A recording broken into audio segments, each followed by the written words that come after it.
Hello friends, welcome back. Hope you're well. Today I'm in Luminar Neo and I'm going to be editing a landscape, and I'm going to show you a tip that I use sometimes that really helps me get really nicely balanced light in a landscape by blending exposures. This is not an HDR. This is actually going to be taking the sky from one photo, blending it with the foreground from another photo, and coming up with an exposure blend.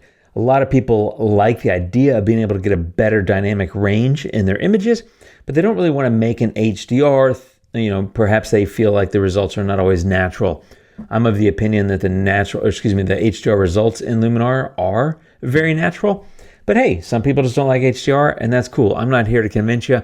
Even though I like it, doesn't mean you have to like it. But there is a lot of benefit to being able to blend exposures. I'm going to show you how you can do that quickly and easily in Luminar. I'm going to start with this photo. I did shoot a set of 3 exposures on this in this scene.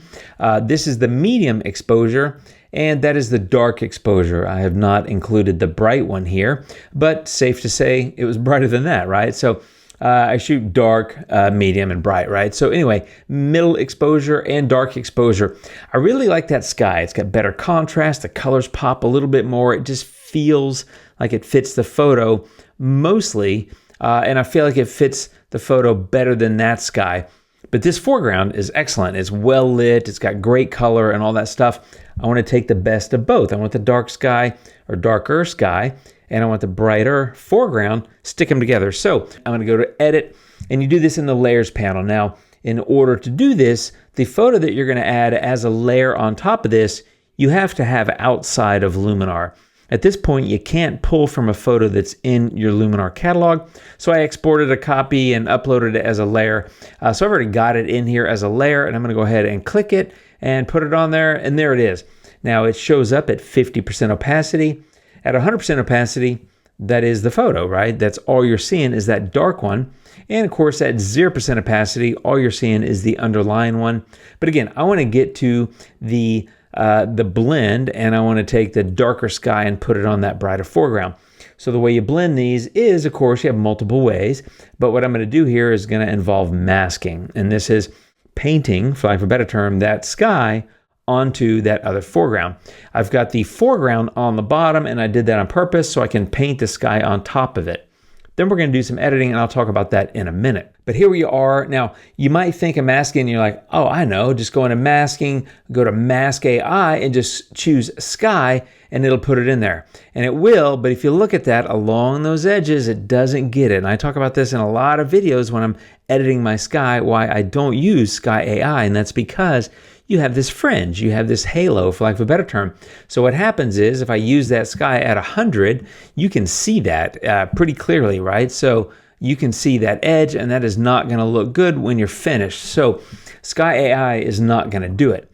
Well, you might then think, all right, well, I'm not Sky AI, Mask AI.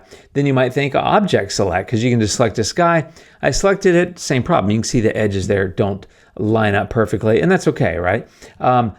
You then might think, oh, let's use a luminosity mask because it's brighter, the foreground's darker, easy, right? Well, that also doesn't really work, because if you want to get to the brighter stuff, you just create a mask that looks like that. The thing is it's going to pull in some of these other areas. So if you try to get away from that, you're going to have to then blend this and fade that. And you might think, all right, we're in pretty good shape, as you play with your luminosity mask and kind of get away from that.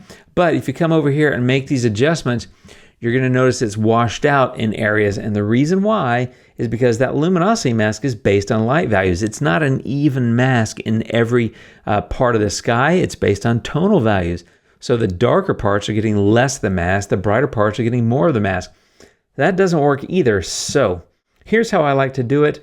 I like to go into mask, and I like to get the good old linear gradient. It just allows you to drop in a sky pretty darn well, and you're going to say, hey Jim, it's not going to be perfectly straight across the horizon, and it isn't, and that's okay. And let me show you why. So I've done that, and maybe even fade that a little bit, but that's one of the beautiful things about a linear gradient is this transitional zone, this gradient zone where you're fading that new sky into the foreground. It works so well.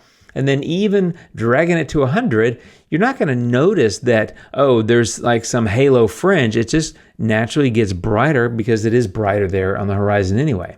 Now, what I want to do is come in at about maybe 60%. I don't want 100% of that sky, but I want 60, maybe 65. Let's say 65.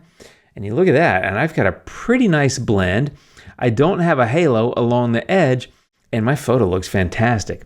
But I want to make some edits. So in order to edit this combined photo, you have to combine the two layers. That's what we're going to do now. So I'm going to highlight both. I'm going to right click and click merge layers. This is going to stick them together, and then I can go edit that combined photo. Okay, so now I've got a perfectly blended photo, and it just looks fantastic. That is my blend. So if you look at the before and the after, right? I'm picking up 65, I think it was 65% of that sky blended into that horizon, even though it's a jagged mountain peak. This was Colorado. I shot back in October. Before and after, beautiful, beautiful blend. Now, if you want to learn more about how I edit in Luminar Neo, I've got a free 27-page ebook all about that. It's at the link down below.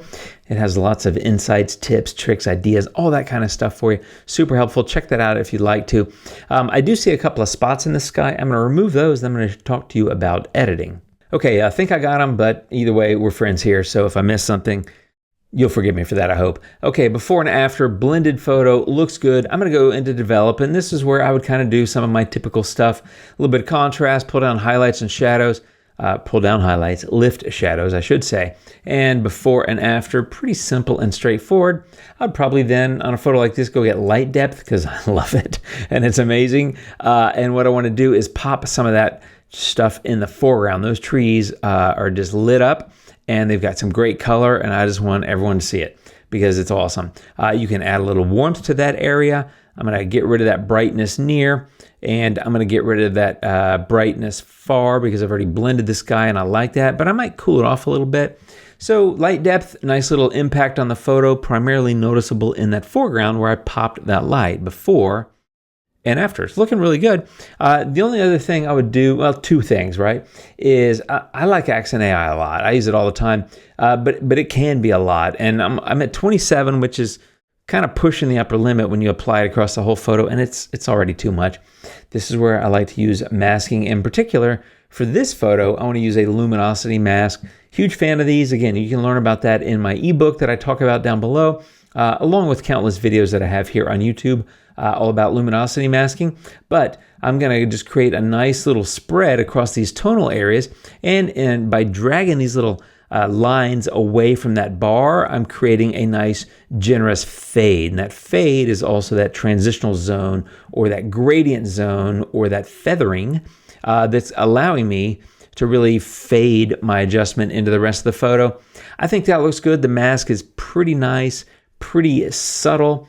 And now 27 looks pretty good. It doesn't look over the top like it did before. So before and after, right? Before and after, notice I primarily focused on the upper midtones and some of the highlights. And so where you're seeing the impact of this is in those areas, which really and conveniently is the clouds, right? Part of the sky, and also that foreground where those brighter trees are. So before and after, I love that little trick, comes in handy. And I think the last thing I would do here is go into color, and I would go into HSL. And because it's a fall photo, I like to lean into fall a little bit more, which means I want to take the oranges and add a little bit of oomph to them. It's going to give them a little bit of red. And I'm going to take the yellows and give them a little bit more orange. And that's all I'm doing is just getting those fall colors and shifting them to deeper into the fall, I guess. It's just making a little bit more yellowy orange look to that because I just think it looks good. So the before and after. Now you will notice if you look at the clouds, right? Before a bit more yellow, after a bit more orange because of what I did down here in the hue with the oranges and yellows. The intent was just to do that for the trees, but it impacted the clouds because they have that same color. So again, this is something you can fix with a mask if you want to. I'm actually not. I like that color in the clouds a lot. In fact, I like it better because that's more yellow, and now it's more orange, and I like orange better than yellow just as a rule.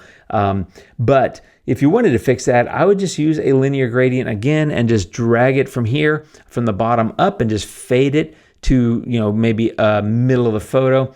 but I'm not going to do that. Anyway, the point is you can do that if you need to. So just keep in mind that the color changes you're making, even if you're just looking at the foreground, if that color exists elsewhere, it's going to get impacted elsewhere. Consider a mask if you need it for that. The only other thing might be, and this is a maybe, is I might go into the luminance of the greens, drop that just a little bit, because the greens, if you look in this foreground, are kind of bright. Let me go back to 0.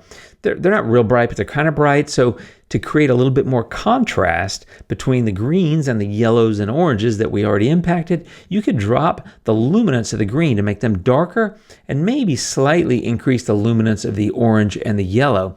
That's going to impact those trees. It's also going to impact the sky because we didn't do any masking. So just keep that in mind. But if you look at the before and after, a little bit more pop on the colors, a little bit more color contrast, meaning I'm making the dark colors, which is really green in this case, darker, and the brighter, warmer colors, the orange and the yellow, I'm popping them a little bit just to play up that color difference, if you will, that color contrast.